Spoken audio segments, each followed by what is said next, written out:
Welcome back to Bear Witness.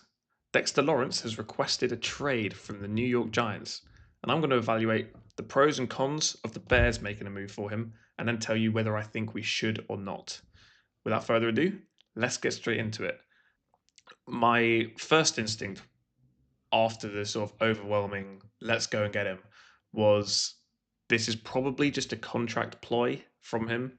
He's the 11th highest paid tackle, defensive tackle in terms of AAV, and he's obviously not the 11th best. He's easily top three.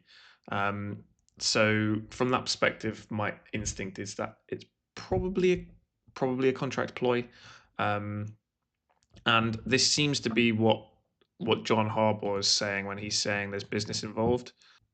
It just depends really on how important winning is to him because the Chicago Bears have got a better chance of winning the Super Bowl next year than the New York Giants.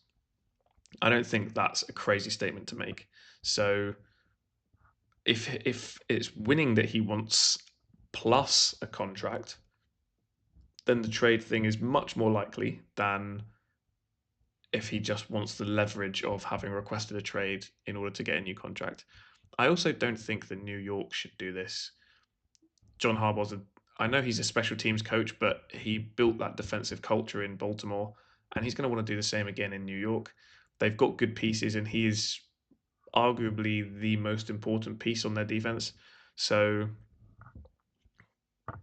I would be very skeptical that it even happens. But again, like I said, it just depends on how much he actually wants to win. Because if he is chasing a Super Bowl, then the the Bears would be certainly a better option than staying in New York. Um, One of the other things that we would have to consider is obviously that he is going to want to be paid regardless of whether he stays in New York or whether he comes to Chicago. So we're going to have to pay him what's probably going to be a market setting rate. I would imagine somewhere in the region of 35 million a year, which the Bears aren't blessed with a load of cap space this year.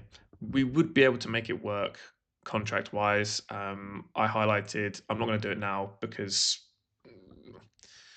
it's not super interesting to break down, but essentially, if we restructure Joe Tooney, Jalen Johnson, and Montez Sweat, we would have enough cap space to bring in Dexter Lawrence, and then because his contract wouldn't kick in until after his current contract's already expired, we would be fine.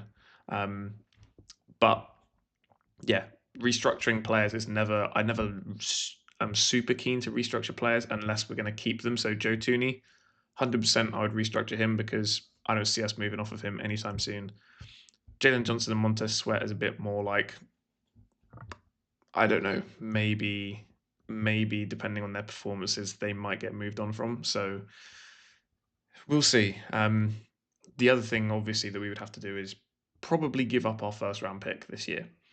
Um, I'm not super keen on that. Anybody who watches regularly knows that I love draft picks. I think they're so valuable to a team, not just in terms of what you could get from a player, but the fact that they're on their rookie salary and the sort of the output that they give your team compared to the dollar spent on that player. So I love draft picks. Using a first round draft pick on Dexter Lawrence is a bit different to using a first round pick to try and get, or like to try and reach and go and get somebody. Dexter Lawrence has requested a trade. His trade value's come down. This is also a massive need for the team, so I would be more on board with it from that perspective. Um, However, what I would kind of want, because I don't see his value being the 25th overall pick, I would hope to try and pick up maybe a third round pick in a return with Dexter Lawrence, but I guess that's kind of hopeful. If I was going to be making this trade and the Giants said basically it's the first round pick, you're not getting anything in return, I think I'd probably still do it. Um, but yeah, it needs to be weighed up. I'm not 100% sold on it. Let's have a look at some of Dexter Lawrence's numbers. from last season, because last season he had a big step back, actually. You look at the last 3 years compared to what he did last year, or the 3 years previous. His PFF grades were all circa 90, and then he hit 75, which 75 is still very, very good. Like, don't get me wrong. When you compare it to what the Bears got out of their interior linemen, you look at these guys here. So that's all of that. I mean, there's not a lot of positivity in there, really. um, you can kind of get rid of this Jonathan Ford stuff because he's like, we're not super considering what his output was, but like Grady Jarrett, Andrew Billings, Javon Dexter, these are the big players, and like none of them were above 60, which is the PFF average. And then you come over here, and this is the thing which is really intriguing about Dexter Lawrence. Look at these look at these pressure numbers, okay, from our linemen. 21 pressures, 12 pressures. Javon Dexter, 38 pressures. Look at Dexter Lawrence last season. Dexter Lawrence had 34 pressures last season. That's less than Javon Dexter, but Javon Dexter's grade was 57.7. Dexter Lawrence's was 75.6. And you go, well, okay, what's the reason for that? The reason for that is not that Javon Dexter's tackling was amazing. Look at his tackling there. His run defense wasn't amazing. It's the same with Javon Dexter. Like, this run defense and tackling is not amazing, but the big thing actually is the double team percentage. Javon Dexter's double team percentage, and it's very difficult to kind of ascertain what it actually is, because I went to various different sources and it ranges from about 50% to 70%. I'm going to go with what ESPN has highlighted as part of their article on this, where they've said Javon Dexter was second amongst players last season in the NFL, 55.5% double team rate. That's the kind of attention that he is getting on the defense, and that's just going to free up everybody else to go and eat. So I'm not super put off by numbers going down. It's not saying that his double team percentage wasn't high in these years. I've looked at it as well, and it was very similar to what it was last year. So this step back, you don't know whether it's the start of a longer trend where maybe because he's such a big player, like in terms of size, he's like 342 pounds or something. Where's his player? Yeah, he's 342 pounds, 6'4". Like, he is a big man, and at a certain point, that kind of carrying that kind of mass is gonna have an impact on your body. Is this the start of a trend where he starts to deteriorate, or is this the start, or is that just an outlier? It's really hard to say.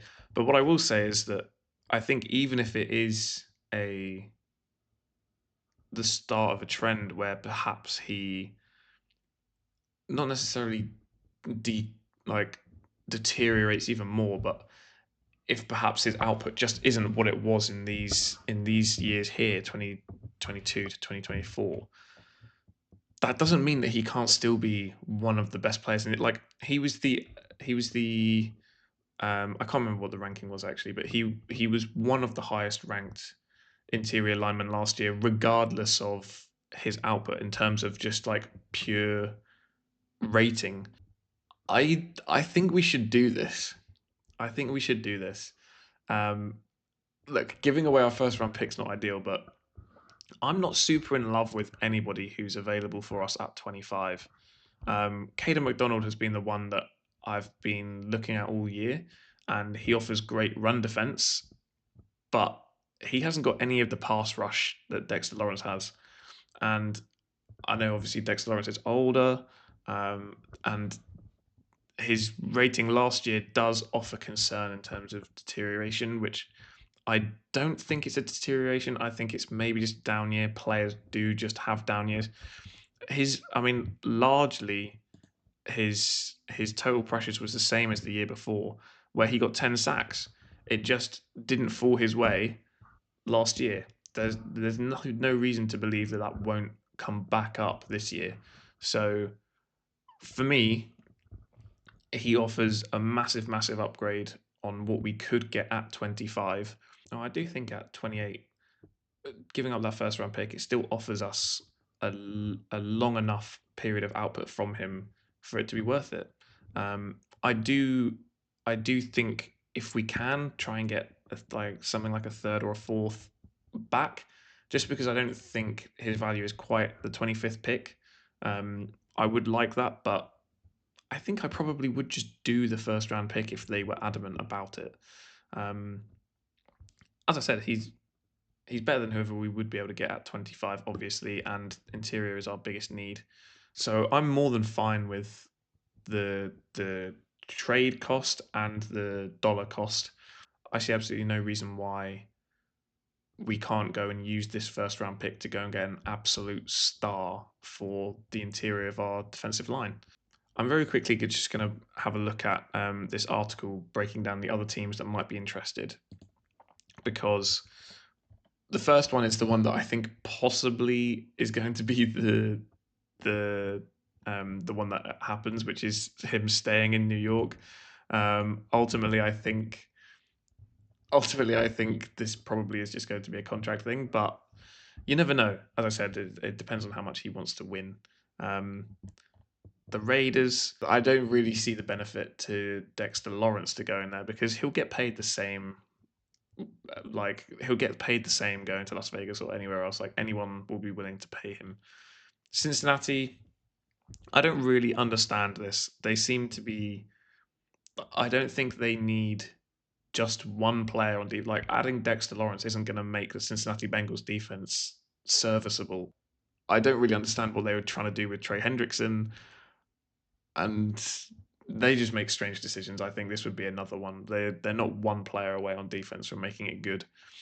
Baltimore, I don't really see that happening either. They've just spent a load of money on Trey Hendrickson. I I also don't know how they would afford it. Like I don't know how the Baltimore Ravens are going to create all of this cap space. I would be amazed. I would be amazed if it ended up being Baltimore, to be honest. Chicago, obviously, I think we are one of the I think we're one of the like most set teams in terms of being able to take him and having the team need big enough to try and take him.